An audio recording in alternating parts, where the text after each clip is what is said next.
Pourquoi vous n'agissez pas de la même manière que vous le faites avec d'autres pays quand il s'agit d'Israël? Pourquoi, quand on parle d'Israël, vous vous taisez dans toutes les langues? Ça, c'est une hypocrisie sans nom.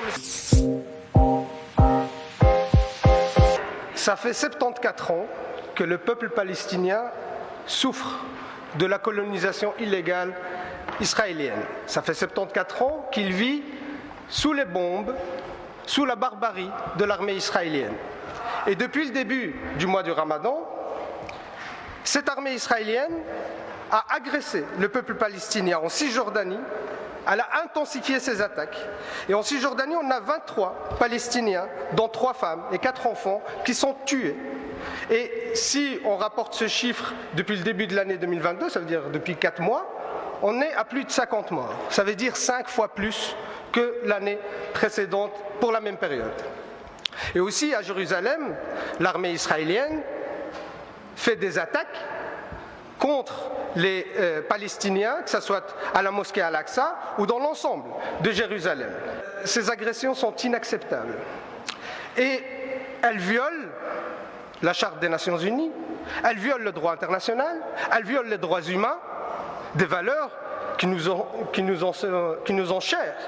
Vous-même, Monsieur le Premier ministre, vous avez dit que ces valeurs sont chères à la Belgique et que vous les défendrez à tout prix. Mais pourtant, on ne vous a pas entendu sur ce dossier-là. On pourrait s'attendre à des sanctions sévères envers Israël. Mais il n'y a même pas eu une petite condamnation. Même ça, on n'a pas eu. Alors, Monsieur le Premier ministre, je me demande qu'est-ce qu'il faut pour que la Vivaldi réagisse à ces agressions israéliennes. Est-ce que la vie des Palestiniens ne compte pas? Est-ce que les morts palestiniens n'ont pas d'importance? Et ma question est très simple, Monsieur le Premier ministre, et je profite que Monsieur Laoueche pose aussi la question sur le sujet, je vous la pose à vous deux. La Vivaldi va-t-elle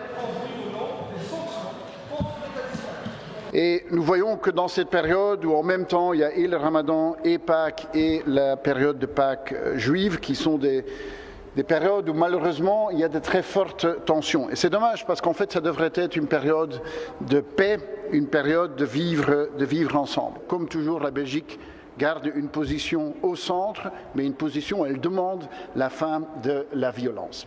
En tout cas, je n'ai pas entendu qu'on allait prendre des sanctions contre Israël. Violation du droit international, violation des droits de l'homme, qualifié d'apartheid par un ensemble d'ONG, pas de sanctions. Tout va bien. Quand ça vient chez Israël, là, la frontière des droits humains et tout, ça s'arrête. En Israël, ça ne marche pas. Pour les Palestiniens, ils n'y ont pas droit au respect des droits humains. J'en prends acte, monsieur le Premier ministre. Vous parlez d'un vivre ensemble dans une période comme celle-ci. Comment peut-on vivre ensemble sous l'occupation, monsieur le Premier ministre? Comment pouvez-vous dire une chose pareille? Il y a un peuple qui est maltraité, occupé, et vous vous appelez au vivre ensemble. C'est quoi ce deux poids, deux mesures? Pourquoi vous n'agissez pas de la même manière que vous le faites avec d'autres pays quand il s'agit d'Israël? Pourquoi, quand on parle d'Israël, vous vous taisez dans toutes les langues? Ça, c'est une hypocrisie sans nom, monsieur le ministre.